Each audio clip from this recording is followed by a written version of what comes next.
Okay, thanks. So I'm going to focus on this notion of the relations between knowledge curriculum and student understanding. And I think one of the things that I really want to focus on is the fact that we don't particularly discuss, or curriculum isn't particularly discussed within the higher education literature. And I had one of those experiences this morning. I was chatting to Jo, and she said, "Oh, no one ever says what curriculum is." And I thought, oh, God. I haven't said what curriculum is, oh God. And then I thought, well, why haven't I said what curriculum is? And I think the reason I don't particularly focus on what curriculum is for me, it's sort of this general thing of how courses are put together, or how papers are put together, or how programs are put together. And so it's really about how knowledge is drawn together, how we draw together different elements of activities, teaching activities, learning activities, and crucially, how they are then assessed. And I think it's really important to be clear that assessment defines the curriculum for students, you know, and we can quite often get into a situation where we say, oh, God, it's awful. All they ever focus on is the assessment. Oh, God, I wasn't like that when I was a student. Well, that's probably why you're an academic. Most students are like that, and indeed probably on this course. I'm sure when you thought about doing this course, what you're doing, you thought, well, what's the assessment? What am I assessed on? It's a completely rational, sensible thing to do, is to focus on assessment. And if you design your assessment in the right way, if the assessment asks students to engage with the kind of knowledge you want them to engage with, then there's no issue with that. The only reason or time that there's a problem with students being focused on assessment is when the assessment is the wrong kind of assessment, when it's assessing students for things that we don't think is important. So that's how I think about curriculum. And as I've said, in the higher education research literature, is relatively underexplored. Most stuff, and in fact most higher education research in general, focuses on teaching and learning. And in a way this is strange, because compared to any other educational institution, academics have enormous freedom to define their curricula.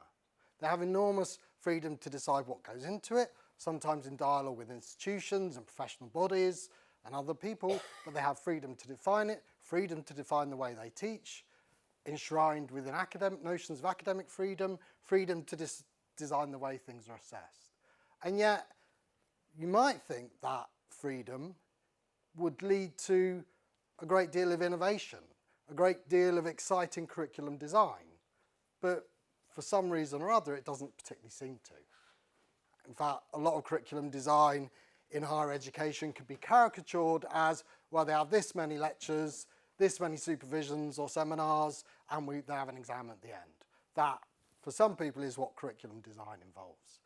And I think that's a shame, and I think part of the reasons it's a shame is that I think a lot of issues that are faced in higher education that are thought about in terms of problems with teaching are very often problems of curriculum design. It's actually that the design of the curriculum is a problem, not the teaching of individuals, yet that's where we tend to focus. So I've just given you an example there before of assessment. Actually, it's poorly designed assessment that is a problem, not the way in which people are teaching.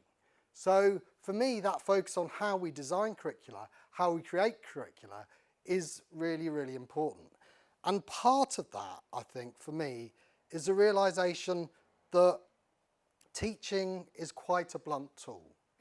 Okay, I can remember when I started teaching and I started designing sessions and teaching undergraduates, I would spend hours, days redesigning it, rethinking about how I was doing it.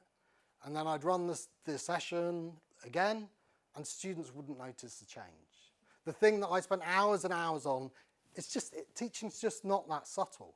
And we know there's research that students go to a lecture and one student says, oh, it was brilliant, you know, we split into small groups, we discussed things, it was so interactive, it was fantastic.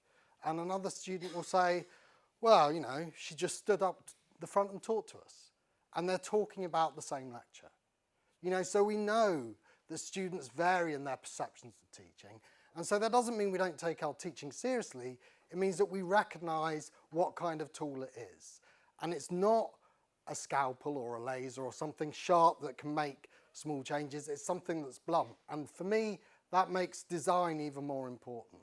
having something that's well designed, well thought through, having something that focuses on the level of the program and how students are brought in to the program. Because the other mistake we tend to make is because we're focused on individual courses or papers, that's what we think students experience.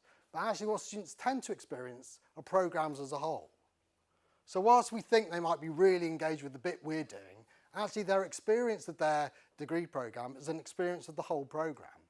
And so it's thinking about how that program is designed and how it plays into it that becomes important. Now this, particularly if you feel that there are particular structures at the level of your department or your institution that limit your freedom in order to develop those program structures, can feel a bit depressing, but it's also about recognising what you can do and what you can't do. And also being clear that actually a lot of this is about thinking about what the program's trying to do, what kind of student is the program trying to produce as a whole. And that doesn't mean that's the only kind of student who will be produced, but my perspective would be if we're inviting students onto our degree programs, we need to know what kind of people we think they're going to become, how they're going to benefit from engaging with the knowledge that we're introducing them to, what we think that's going to do for them, how that's going to change the way they interact with the world. And if we don't know that, then I'm not really sure why we're doing it. If we don't know why we're educating people, what we think that's going to give them, then I think we should be getting out of the way and letting someone else do it. Because we should have a sense of what we're trying to do. Not that that will always happen, not that that will always be perfect. You know, these things are always iterative and change, and we try things that don't quite work and we try something else, but we need to know what we're aiming for. What is it we're educating students for, rather than saying, well, I do my module and I don't need to think about the rest of it. So for me, that sense of how programs are developed means that this is very much a collective focus. It's about how programs are collectively designed. It's not about individual teachers. For me, teaching is always collective. We're always drawing on collective bodies of knowledge. We're always in discussion with our colleagues and with students about how teaching works and how they're involved in it. It's not an individual process, it's a collective process. But so many societal discourses focus on the one teacher who changed your life, the teacher, individual teachers, that we're constantly told this is an individual activity. For me, it's not. It's a collective activity. It's about introducing groups of students to collective bodies of knowledge. And we're always teaching particular students. We're always trying to think about who are our students? How are we going to bring them into relationship to this knowledge, rather than thinking about a generic student and generic knowledge. For me, it's always particular forms of knowledge, particular students. So a way of thinking about curriculum design that I think is incredibly helpful is Basil Bernstein's notion of the pedagogic device. Now, to be clear, what I have on this slide is my interpretation of Bernstein, and I should label it as such. If you get interested in the ideas, then it's worth looking at Bernstein, but my advice would be with Bernstein, if you become interested in him, start at the end, because largely his books are a rediscovery of the same ideas. And if you start at the end, you get to where he arrived, rather than fighting your way through some particularly dense text. But, you know, if you don't find it helpful, don't go there. And again, that would be my advice about this kind of higher education research in general. When you're looking for stuff, find stuff that speaks to you. If you're reading things, you think, oh my God, this is, Ashwin can't write, what's he going on about? Get rid of Ashwin, find something else. There's so much literature out there on these areas that finds something that speaks to you and helps you to make sense of your context. You know, it's not about trailing through things and earning reward points for perseverance. It's about finding things that illuminate questions you have and helps you to do the things you want to do. Now, the pedagogic device emphasizes 3 versions of knowledge. Okay? Now, it operates at the level of society for Bernstein. So Bernstein's writing about school education. And what he says is that you have knowledge that is about the production of knowledge that is research, essentially, what I've called there knowledge as research, where knowledge is produced together through people creating primary knowledge. And then what happens is, and what's crucial in this analysis, is that that then gets transformed into curriculum. Now, this means that we're not selecting bits of knowledge. what we're doing is we're constructing a curriculum. And that curriculum isn't just constructed individually, that's constructed through group discussions. There might be professional bodies saying, you need to include this in your curriculum. There might be institutional standards that say, this has got to be organised in this way. There might be people in your department who say, well, I always teach that, we're having that on there. I'm not changing that course, it's really important, students love it, it's not changing. And so there's this contestation and power struggles over what gets included in the curriculum. And what this means crucially for Bernstein is that you can't read curriculum off the knowledge. You know, so this idea that you can quite simply go from the fact that you're in a particular field, say sociology, and then you have a curriculum, you can't read off the logic of sociology into that curriculum. Because as it gets transformed into a curriculum, the logic changes because of all these different contestations and debates over what gets included. So this idea that you can read disciplinary differences in research and you can easily transfer them to teaching and learning, in fact, this perspective would argue is just not true. And certainly there's been research that's shown that if you look at the differences in assessment across different institutions, across different disciplines, actually institutions play a far greater role in structuring assessment than differences in disciplines do. So we have all kinds of myths about the ways in which our disciplines require us to do things, but actually when knowledge is transformed into curriculum or knowledge as research is transformed into knowledge as curriculum, there's a transformation, there's a change. And so there's not simply our academic discipline, it's transformed into something else by the nature of these debates. And then when students come into engagement with this knowledge, they again change it. They relate it to who they are, they relate it to what they've known in the past, and they change the knowledge. So the knowledge they produce isn't the same as the knowledge in the curriculum. They have a different understanding. And really that's what allows knowledge to change over time, is the fact that people come to look at it again and they see it differently. So this is this sort of fluid notion of knowledge and this way in which knowledge is transformed and the way in which curricula are constructed rather than selected gives a very different view of curriculum than the idea that what you do is there's a recognised canon in your discipline, you put those important texts into the discipline, split it up between different lectures, add in a few supervisions and seminars and lectures, and then it's done. Actually, there's far more of a constructive process going on that actually changes the nature of the knowledge. And the ways in which things come together alter the meaning. So the ways in which different knowledges are placed beside each other changes how they sit. And equally, for me, this emphasises the way in which I don't get too caught up in discussions about teaching methods. Should we use lectures? Should we use seminars? Should we use tutorial supervisions, X, Y, Z? Because for me, the meaning of a lecture depends on how it's positioned within the wider curriculum. Depending on what you're trying to do in that programme as a whole, what the other activities are, what the knowledge is, then the meaning of a lecture changes.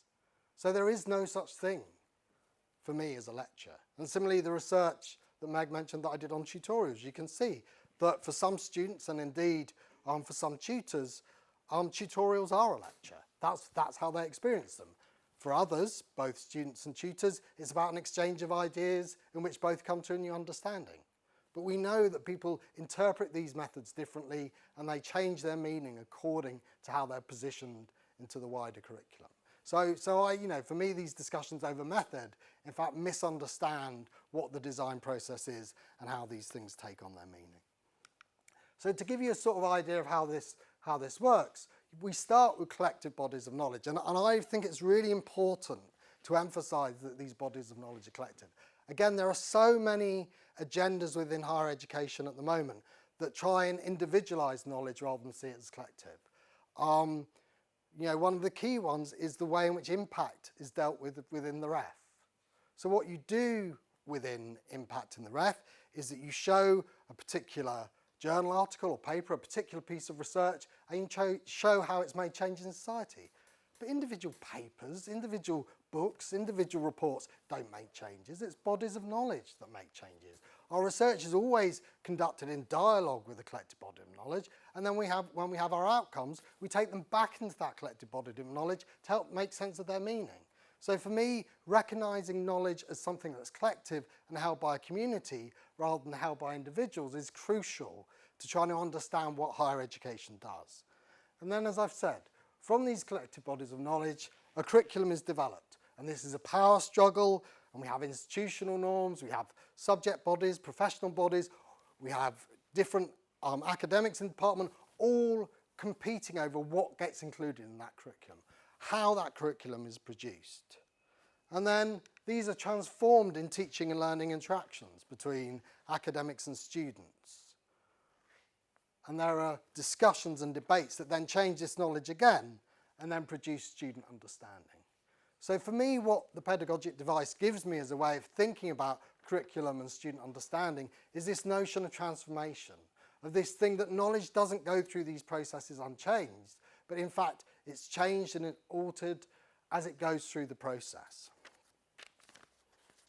So to try and give you a sense of how this plays out in practice, I want to draw on some examples from a project that I undertook with Monica McLean from Nottingham University and Andrew Abbas, who's now at the University of Bath. And what we did in this project is that we looked at sociology undergraduate degrees in 4 universities.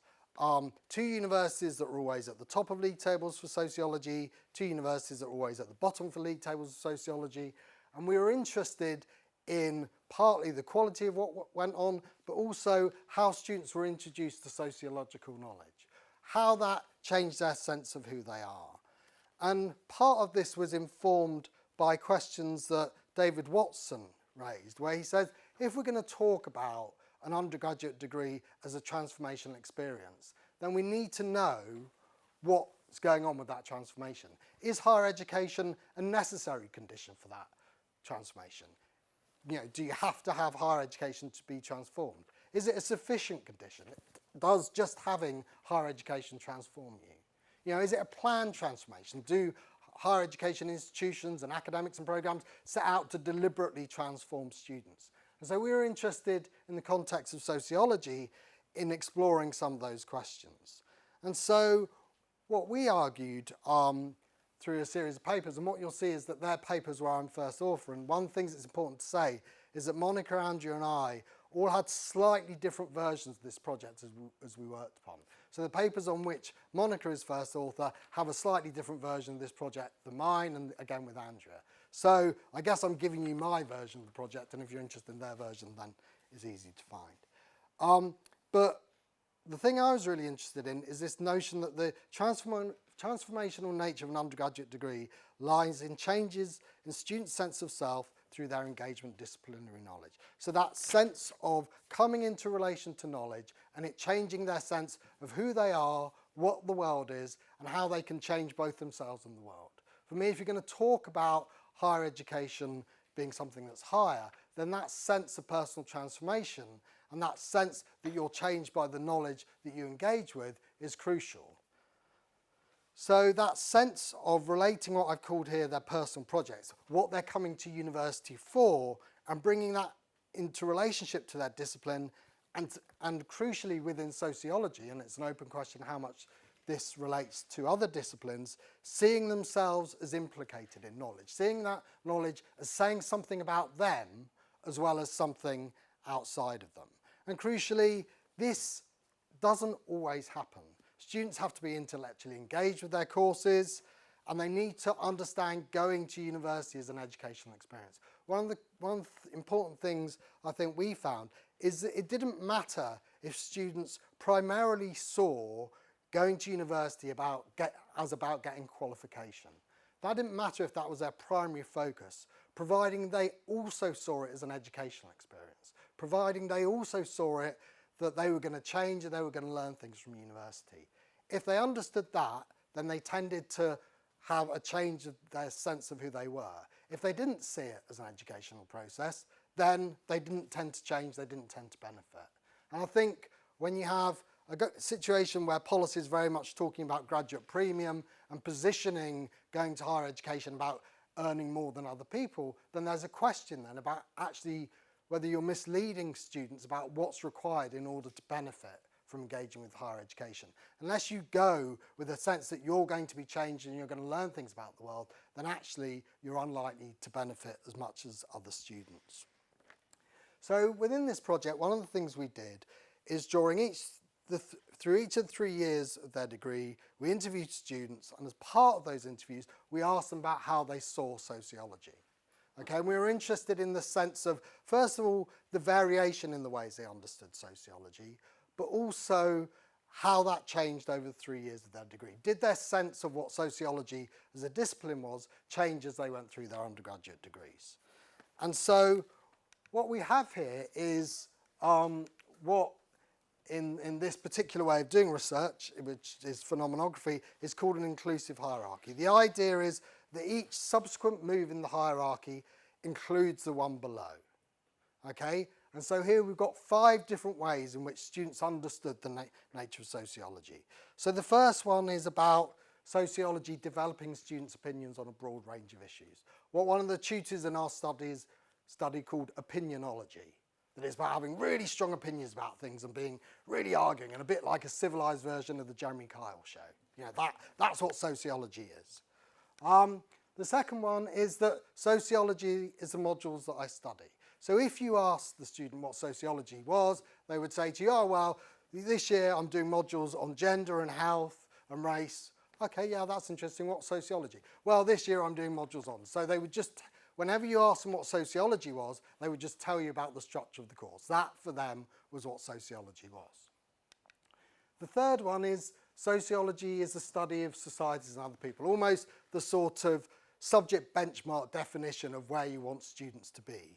You can call this the watershed conception, because this is the least you want students to get from a sociology degree, that they understand sociology in this way.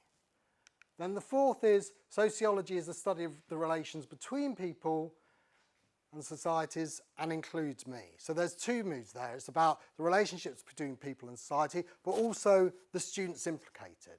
It's not just knowledge out there, it's knowledge that says something about them.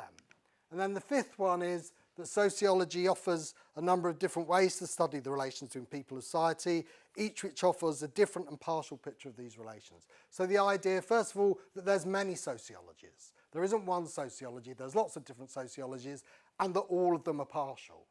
The sociology can't tell you about everything, it can tell you about some things, and different sociologies might tell you about different things. So to give you some quotations to try and flesh out what this means, I've just got the first, the third, and the 5th. So the first one is a student from the institution that we gave the pseudonym Prestige.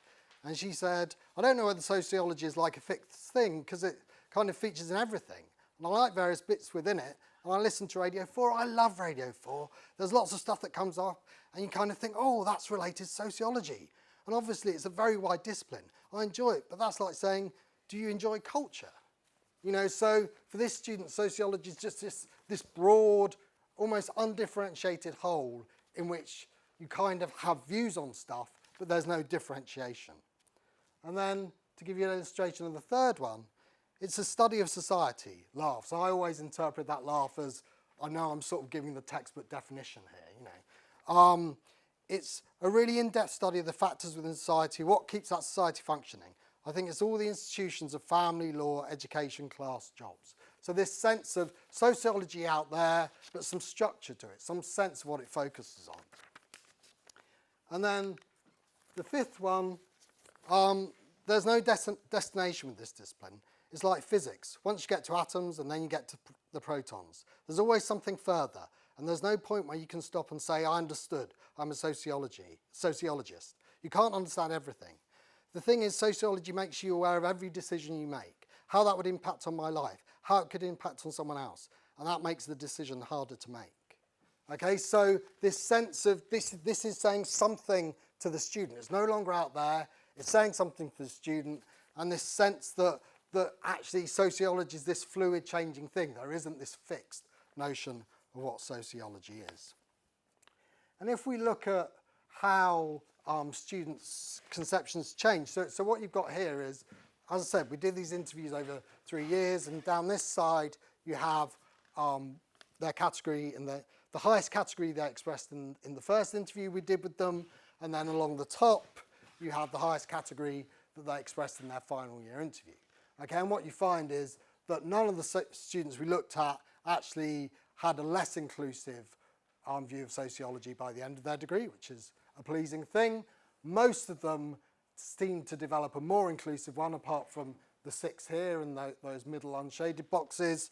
And then a number of students develop their sense of what sociology was in different ways. And clearly this is a snapshot based on a single interview, so we wouldn't put too much weight on it. But the idea is that what you get is a sense of, as the undergraduate degree progresses, for some students their view of sociology becomes more inclusive, and you could argue richer, which is what you'd hope an undergraduate degree would do. And then we did some other things that were interesting with this that I won't go into too much detail about, but we also then compared the way they talked about sociology in their 3rd year with the text they produced in their dissertations. So how did the sociology they produced in their dissertation related to the way they talked about sociology in their interview? And generally we found there was quite a strong relationship between those things, which again gives us a bit more confidence about these interviews. And the other thing we did, I've sort of alluded to, is that we looked at what students' personal project was at university, what they felt they were at university for. Were they there to get a degree? Were they there to learn about themselves? Were they there to change themselves? Were they there to change the world? And then related that to the ways in which they understood what sociology is as a discipline. So that's very much a sociology-focused version. But there's also research in other disciplines that does similar kinds of things. So what's important at the top, you've got the discipline, some references to some studies, and then the least inclusive account would refer to the number 1 conception that I talked about earlier. The watershed account is what you'd expect them to have for the minimum as a degree, and then the most inclusive account is like the 5th one that I showed you in relation to sociology. So in mathematics, you have this shift from seeing maths simply as numbers to seeing mathematics as models, seeing mathematics as an approach to life. And accountancy, seeing accountancy as routine work, meaningful work, and then finally seeing it as some kind of moral work. Law as being about the content of law, shifting to seeing it as a system of law, seeing law as an extension of yourself. Research in music, first of all, very much focusing on the instrument that you're playing, to focusing on the meaning of the music that you're playing, to focusing on communicating that music to other people. Within geography, a general focus on the world, to then focusing on the world structured into parts, and then focusing on interactions within that world. And then in geoscience, a focus on the composition of the Earth, a focus on interacting systems and processes, and then focusing on relations between Earth and society. So slightly different paths through, but some kind of general structures about moving from something very particular to a watershed where you see it as part of a system. And again, that's what you'd want higher education to do, to bring students in relationship to a collective body of knowledge and have an understanding of the structure of that collective body of knowledge, to something where the student is implicated within that, where it might have moral implications for them or has implications for who they are. So that's very much focused on how students come into relationship to knowledge. But going to university isn't just about knowledge. So to sort of give an illustration of that, I've got another quotation from a student. I'm a totally different person, even dress sense, everything has changed, everything. I would go to a lecture in a tracksuit before, now I wouldn't get caught dead in one. I think the older I grow, the more I realise that first impressions count. You never know who you're going to meet. You never know what network event might come up in the evening. You can't go looking like a tramp. You've just got to be a lot more aware of different aspects of yourself and be more confident. So this isn't really about knowledge. It's something about how this student sees herself. And Faith was a student who went to Prestige, so one of the highly ranked universities, and basically felt in her first year incredibly isolated from the university. The university didn't make any sense to her and was very close to dropping out until, the Afro-Caribbean Society got hold of her and said, you're not dropping out, we're not letting you drop out. What you need to do is to really think about where you're going with this degree, and had this sense of changing who she was and being much more focused on the opportunities that were offered to her by being at this prestigious university. So a way of trying to capturing both those relationships to knowledge and the relationship between the self and the world is this sort of not at all original diagram, very similar to the kind of things that Vygotsky's work sort of applies to, that there's something about relations between the student self, their relationship to knowledge, and their relationship to the world, and how those different relationships inform themselves.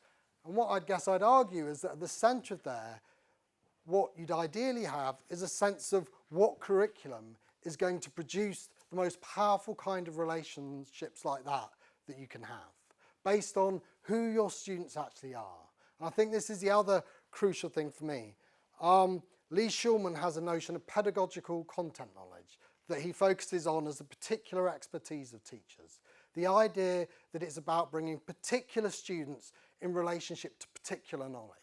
That it's about, given I have these students, given what I know about these students, given what I want them to learn, how do I design a set of experiences that gives them the best chance to develop an understanding? And so if your students change, the way in which you design that curriculum, the way in which you teach might change. If the knowledge changes, again, you'd have a sense of how you do it. So developing teaching and learning in higher education is no longer about generic hints and tips. It's no longer about generic principles of assessment. It's more about how do we design things for these particular students and for these particular kinds of knowledge. So that's where I've finished. The question for me then is, how do we develop curricula that brings students in relation to powerful knowledge, that changes their sense of who they are, what the world is, and how they can change themselves in the world? That for me is what universities are trying to do. And for me, this involves seeing teaching as focused on the creation of environments and experiences that, as I've said, are designed for particular students and particular forms of knowledge. So this makes the design process far more important than the individual performance in a lecture, the particular way of teaching students. It's much more about how have you designed those sets of experiences in order to help students develop those senses of who they are.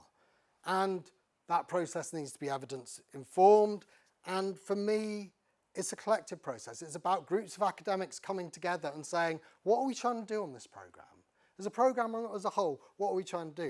And we've had discussions that we've been doing some stuff. I've been involved in doing some stuff within the Faculty of Arts and Social Sciences at Lancaster, which started off being very much about research teaching links. And where we've ended up with is each department having a discussion around what is it we're trying to produce in this degree course.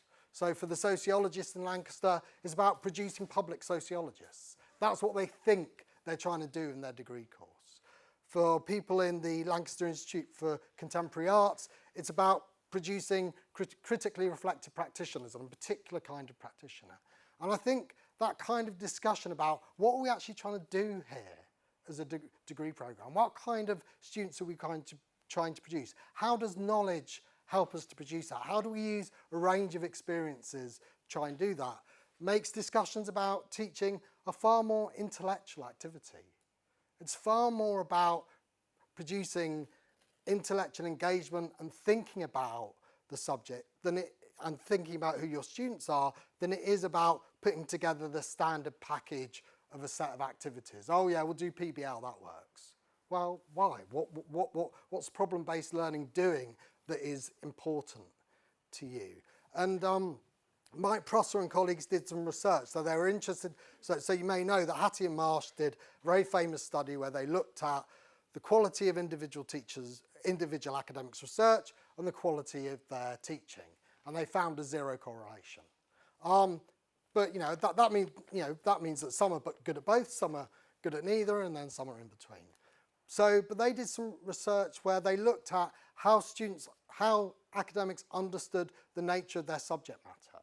And what they found is if you look at the ways in which academics understand their subject matter, then you find relationships between that and their research and that and the way they understand their teaching. And that makes complete sense to me, because if you have a three-dimensional sense of what your subject is, then that helps you to think about your research and how you might research it, but it also helps you to think about how you're going to make that accessible to students. How is it that you can help them to develop an understanding of those ideas? So to do that, we need to collectively think about our practices, draw on evidence that practices, and also find literature that supports us to do it. And I guess the important thing for me is to say that these processes are collective and they're also really, really difficult. I think the other thing that can sometimes get in the way of really thinking about teaching is this idea, this expectation that if you change it, it's going to be easy. Whereas actually, I think it's important to start off saying, what you're trying to do here is really, really difficult. And start with that and recognise the difficulty of that process, and then think about how you might develop it and recognise it as something that's a long-term commitment. That some things you try might not work, other things might work. And it's that long-term building up of a sense of, okay, this is how I'm going to make what's important about my discipline accessible to my students. And we're all here because we love our disciplines. We're all here because, whilst we have some aspect of modesty, another side of us thinks that what we do is the most important thing in the world. And part of our job is to enable our students to have a sense of why we think it's so important, what we think about it that actually we think helps us to interrogate the world in fruitful ways. So we need to do that, we need to know who our students are, what their interests are, what their expectation is, what their previous knowledge is, but we also need to have a three-dimensional understanding of what our subject is. And so for me, that kind of approach really pushes us to think as much about curriculum design as it does about individual approaches to teaching. I'll leave it there.